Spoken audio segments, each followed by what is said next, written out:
नसरापूर प्रकरणामध्ये आरोपीला फाशीची शिक्षा झालेली आहे आणि याच पार्श्वभूमीवर आपण काही महिलांच्या प्रतिक्रिया जाणून घेणार आहोत.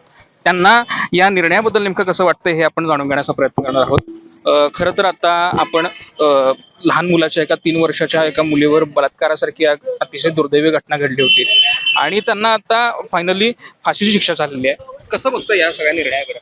सरकारने घेतलेला निर्णय योग्यच आहे आणि जर हे असं आरोपी जर घडत असतील तर त्यांना शिक्षाही झालीच पाहिजे.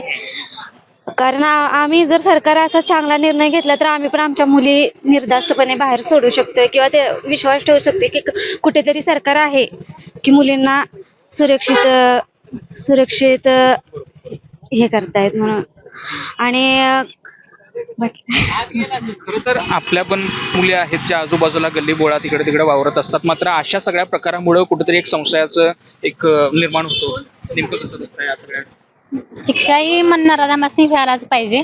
कारण का तर आता लहान लहान मुली असतात, खेळतात, बाहेर जातात, तर अशी शिक्षा झाली तर परत त्यांचं धाडस होणार नाही की अशा छोट्या मुलीसनी असं हे करावं असं.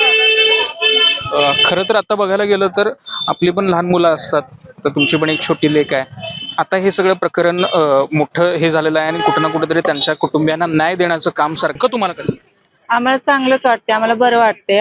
सरकारने हा निर्णय घेतला, या सगळ्या जगाला जाहीर झालं ते आम्हाला पण मान्य आहे आणि अशा नराधमांना ही शिक्षा व्हायलाच पाहिजे. एवढं. आणि आता या शिक्षेनंतर खरं तर या जनमानसातून एक कुठेतरी सकारात्मक प्रतिक्रिया ज्या आहेत त्या कुठे ना कुठेतरी उमटताना पाहायला मिळतात. यालाच मराठीसाठी मी निरंजन, कोल्हापूर.